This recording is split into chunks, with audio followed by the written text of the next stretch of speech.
ಕೊಡ್ತೇನೆ ಅಂತಕ್ಕಂಥ ಮಾತೇನಿತ್ತು, ಆ ಮಾತು ಇಲ್ಲಿ ಸಂಪೂರ್ಣವಾಗಿ ಅವರು ಉಳಿಸ್ಕೊಳ್ಳಿಕ್ಕಾಗಲಿಲ್ಲ.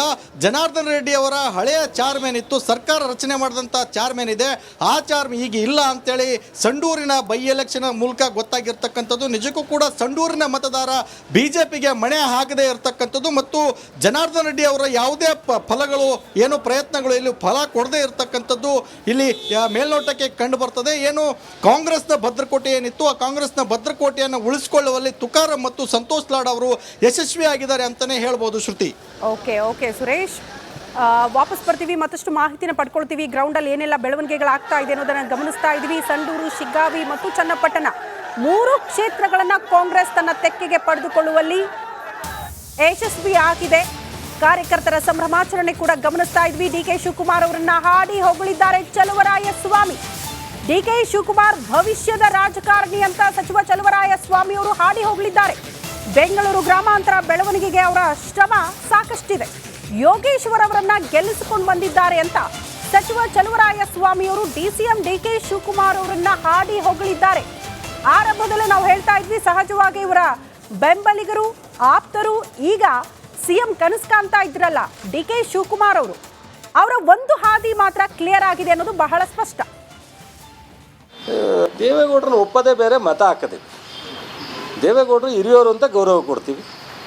ದೇವೇಗೌಡರನ್ನ ಹಿರಿಯರು, ರಾಜಕೀಯ ಮುತ್ಸದಿ, ಮಾಜಿ ಪ್ರಧಾನಿ ಅಂತ ಗೌರವ ಕೊಟ್ಟ ತಕ್ಷಣವೇ ಒಕ್ಕಲಿಗರೆಲ್ಲ ಅವ್ರು ಹೇಳೋದ ಕಡೆನೇ ಹಾಕಬೇಕು ಅಂತ DK ಶಿವಕುಮಾರು ಮುಂದೆ ಭವಿಷ್ಯದ ಒಬ್ಬ ರಾಜಕಾರಣಿ. DK ಶಿವಕುಮಾರು ಒಬ್ಬ ಉಪಮುಖ್ಯಮಂತ್ರಿ ಆಗಿದ್ದಾರೆ, ನೀರಾವರಿ ಸಚಿವರಿದ್ದಾರೆ, ಬೆಂಗಳೂರು ಸಚಿವರಾಗಿದ್ದಾರೆ.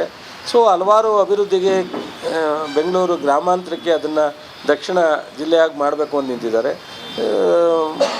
ಸ್ವಲ್ಪ ರಾಮನಗರ ಜಿಲ್ಲೆಗೆ ಶಕ್ತಿ ತುಂಬುವಂಥ ಕೆಲಸವನ್ನು ಮಾಡ್ತಾರೆ. ಅವ್ರ ಜೊತೆಲಿ ಯೋಗೇಶ್ವರ್ ಗೆಲ್ಲಿಸಿದ್ರೆ ಪೂರ್ಣ ಪ್ರಮಾಣದಲ್ಲಿ ಅಭಿವೃದ್ಧಿ ಆಗುತ್ತೆ ಅನ್ನೋದು ಸಹ ಇವತ್ತು ಭಾಳ ಮುಖ್ಯವಾಗಿ. ಮತ್ತೊಂದು ಅಪ್ಡೇಟ್ ಲಭ್ಯವಾಗ್ತಾ ಇದೆ. ದಳಪತಿಗಳ ಕೋಟೆ ಛಿದ್ರ ಮಾಡಿಬಿಟ್ಟಿದ್ದಾರೆ DK ಬ್ರದರ್ಸ್. ರಾಮನಗರದಲ್ಲಿ 4 ಕ್ಷೇತ್ರಕ್ಕೆ 4 ಕ್ಷೇತ್ರ ಕೂಡ ಕ್ಲೀನ್ ಸ್ವೀಪ್. ರಾಮನಗರ, ಮಾಗಡಿ, ಕನಕಪುರ, ಚನ್ನಪಟ್ಟಣ 4 ಕ್ಷೇತ್ರಗಳು ಕೂಡ ಈಗ ಕಾಂಗ್ರೆಸ್ ಪಾಳ್ಯದ ತೆಕ್ಕೆಗೆ. ಆ ಮೂಲಕ HD ಕುಮಾರಸ್ವಾಮಿ ಅವರ ಭದ್ರಕೋಟೆ, ಇನ್ಫ್ಯಾಕ್ಟ್ ದಳಪತಿಗಳ ಭದ್ರಕೋಟೆ ಅಂತ ಹೇಳ್ತಾ ಇದ್ರು ಅದನ್ನ, ಅದೇ ಈಗ ಛಿದ್ರ ಮಾಡುವಲ್ಲಿ ಕಾಂಗ್ರೆಸ್ ಯಶಸ್ವಿಯಾಗಿದೆ. ಕಾಂಗ್ರೆಸ್ ಅನ್ನೋದಕ್ಕಿಂತ DK ಬ್ರದರ್ಸ್ ಅಂದ್ರೆ ಬಹಳ ಸೂಕ್ತ ಅಂತ ಅನ್ಸುತ್ತೆ. ಅಷ್ಟರ ಮಟ್ಟಿಗೆ ಪ್ರತಿಷ್ಠೆಯಾಗಿ ತೆಗೆದುಕೊಂಡಿದ್ರು. ಈ ಬಾರಿ ಗೆಲ್ಲಲೇಬೇಕು, ಆ ಮೂಲಕ ಕ್ಲೀನ್ ಸ್ವೀಪ್ ಮಾಡಲೇಬೇಕು ಅಂತ.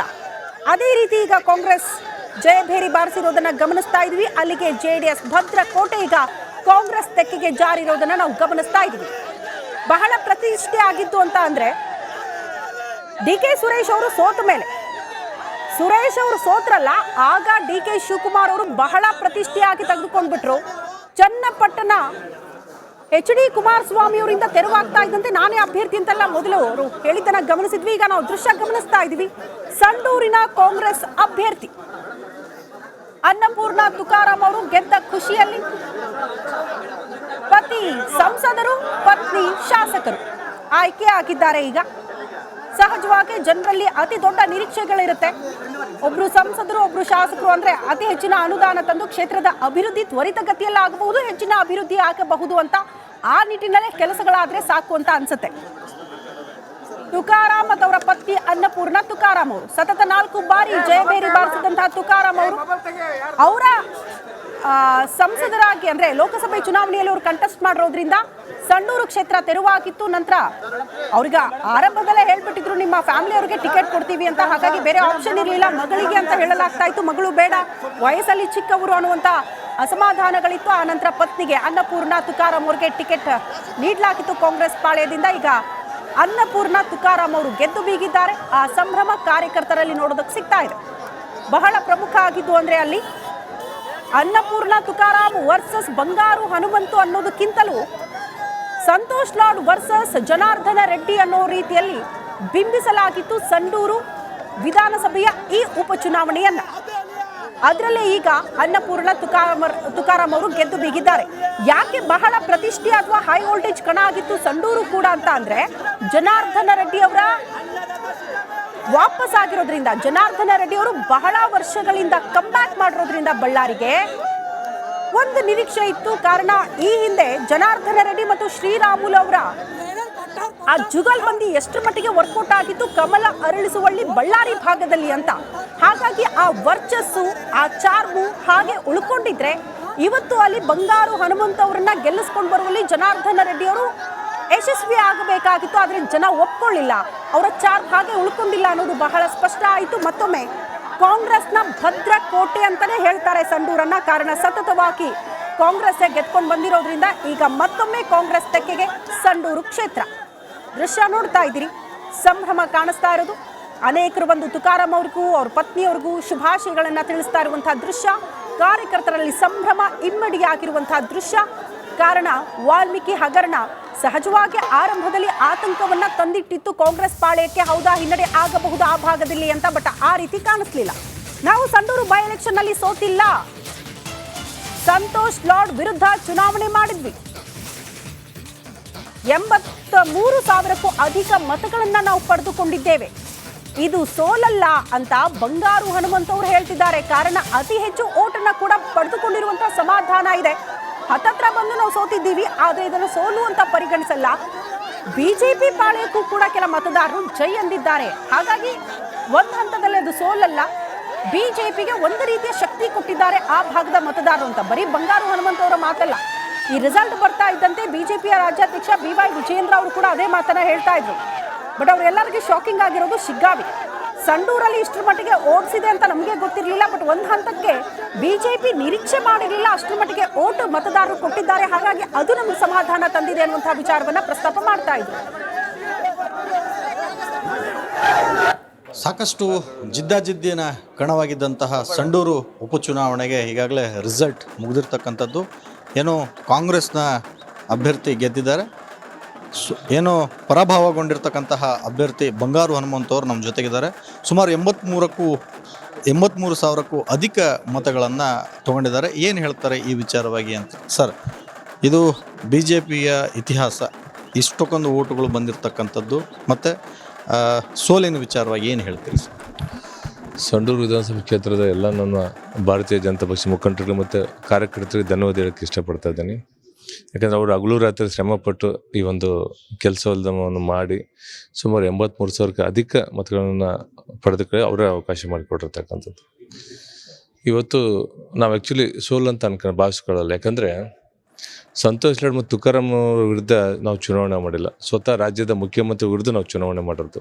ಅವರು ಬಂದು ಸತತ 4 ದಿನ ಕೂತು 18ರಿಂದ 19 ಸಭೆಗಳನ್ನ ಮಾಡಿದರು. ಅನೇಕ ಸಚಿವರು ತಂದು ಅಕ್ರಮವಾಗಿ ಹಣವನ್ನು ಹಂಚಿ ಸಿಕ್ಕಾಪಟ್ಟೆ ಹಣದ ಒಳನೇ ಹರಿಸಿದ್ರು. ಹಾಗಾಗಿ ಇವತ್ತು ಅವರ ಅಧರ್ಮ ಗೆದ್ದಿರ್ಬೋದು, ಧರ್ಮ ಇವತ್ತಿಲ್ಲ ನಾಳೆ ಗೆದ್ದೇ ಗೆಲ್ಲುತ್ತೆ. ನಾನು ನಮ್ಮ ರಾಜ್ಯದ ಮಾಜಿ ಮುಖ್ಯಮಂತ್ರಿ ಯಡಿಯೂರಪ್ಪ ಸಾಹೇಬರು ಮತ್ತು ನಮ್ಮ ಕೇಂದ್ರ ಸಚಿವರು ಪ್ರಹ್ಲಾದ್ ಜೋಶಿ ಅಣ್ಣನವರು ಮತ್ತು ನಮ್ಮ ರಾಜ್ಯಾಧ್ಯಕ್ಷ ವಿಜಯೇಂದ್ರ ಅಣ್ಣನವರು ಮತ್ತು ನಮ್ಮ ಜನಾರ್ದನ ರೆಡ್ಡಿ ಅಣ್ಣನವರಿಗೆ ಪಾರ್ಟಿ ಟಿಕೆಟ್ ಘೋಷಣೆ ಮಾಡಿದಾಗ ಸಂಡೂರು ವಿಧಾನಸಭಾ ಕ್ಷೇತ್ರ ಗೆದ್ದು ತಗೊಂಬಂದು ಪಕ್ಷಕ್ಕೆ ಒಂದು ಗೆಲುವನ್ನು ಅರ್ಪಿಸುತ್ತೆ ಅಂತ ನಾನು ಹೇಳಿದ್ದೆ. ಇವತ್ತು ನನ್ನ ಮಾತು ಪ್ರಕಾರ ನಾನು ಸೋತಿದ್ದೀನಿ, ಸೋಲನೆ ಹೊಣೆ ಹೊತ್ತು ನಾನೇ ಹೊಣೆ ಹೊತ್ತಿದ್ದೀನಿ. ಹಂಗಾಗಿ ಅವರಲ್ಲಿ ನಾನು ಕ್ಷಮೆಯನ್ನು ಕೇಳ್ತಾ ಮತ್ತು ನಮ್ಮ ಸಂಡೂರು ವಿಧಾನಸಭಾ ಕ್ಷೇತ್ರ ಎಲ್ಲ ಕಾರ್ಯಕರ್ತರನ್ನು ಧನ್ಯವಾದವನ್ನು ತಿಳಿಸೋಕ್ಕೆ ಇಷ್ಟಪಡ್ತದೆ. ಇವಿಷ್ಟು ಬಂಗಾರು ಹನುಮಂತವರ ಮಾತುಗಳು. ನಾನು ಸಂಡೂರು ಕ್ಷೇತ್ರವನ್ನು ಅರ್ಪಿಸ್ತೇನೆ ಅಂತಕ್ಕಂಥ ಮಾತು ಕೊಟ್ಟಿದ್ದೆ, ಆದರೆ ಇವತ್ತು ನಾನು ಸೋತಿದ್ದೀನಿ, ಇದಕ್ಕೆ ನೇರ ಹೊಣೆ ನಾನೇ ಹೊರ್ತೀನಿ ಅಂತಕ್ಕಂಥ ಮಾತುಗಳನ್ನು ಹೇಳಿ ಕಾರ್ಯಕರ್ತರಿಗೆ ಅಭಿನಂದನೆಗಳನ್ನು ತಿಳಿಸಿದ್ದಾರೆ. ಕ್ಯಾಮ್ರಾ ಪರ್ಸನ್ ದುರ್ಗೇಶ್ ಜೊತೆ ಸುರೇಶ್ ಚೌಹಾಣ್, ರಿಪಬ್ಲಿಕ್ ಕನ್ನಡ, ಬಳ್ಳಾರಿ. ದೃಶ್ಯ ನೋಡ್ತಾ ಇದ್ದೀರಿ, ಸಂಡೂರಿನ ದೃಶ್ಯಗಳು ಸಹಜವಾಗಿ ಸಂಭ್ರಮ ಮನೆ ಮಾಡಿದೆ. ಬಳ್ಳಾರಿ ಭಾಗದಲ್ಲಿ ಕಾಂಗ್ರೆಸ್ ಕಾರ್ಯಕರ್ತರು ಪಟಾಕಿ ಸಿಡಿಸಿ, ಸಿಹಿ ಹಂಚಿ, ಕುಣಿದು ಕುಪ್ಪಳಿಸಿ, ಬಣ್ಣ ಎರಚೋ ಮೂಲಕ್ಕೆಲ್ಲ ಸಂಭ್ರಮಿಸ್ತಾ ಇರುವಂತಹ ದೃಶ್ಯಗಳು ನೋಡೋದಕ್ಕೆ ಸಿಗ್ತಾ ಇದೆ. ಓಕೆ, ಈಗ ಹಾವೇರಿಯ ದೃಶ್ಯ ಅಂತ ಇದು. ಹಾವೇರಿಯಲ್ಲಿ ಕಂಡು ಬರ್ತಾ ಇರುವ ದೃಶ್ಯ. ಕಾರಣ ಶಿಗ್ಗಾವಿಯಲ್ಲಿ ಕಾಂಗ್ರೆಸ್ ಜಯಭೇರಿ ಬಾರಿಸಿದ ಬಳಿಕ ಅಲ್ಲಿ ದೊಡ್ಡ ಮಟ್ಟದ ಸಂಭ್ರಮ ನೋಡೋದಕ್ಕೆ ಸಿಗ್ತಾ ಇದೆ. ನಾನು ಆರಂಭದಲ್ಲೇ ಹೇಳ್ತಾ ಇದ್ದೆ, ಶಿಗ್ಗಾವಿ ಮೋಸ್ಟ್ಲಿ ಕಾಂಗ್ರೆಸ್ ನಾಯಕರು ಕೂಡ ಅಂದ್ಕೊಂಡಿರ್ಲಿಲ್ಲ ಅಂತ ಅನ್ಸುತ್ತೆ. ಯಾಸಿರ್ ಖಾನ್ ಪಠಾಣ್ ಅವರು ಗೆದ್ದು ಬೀಗ್ತಾರೆ ಅಂತ.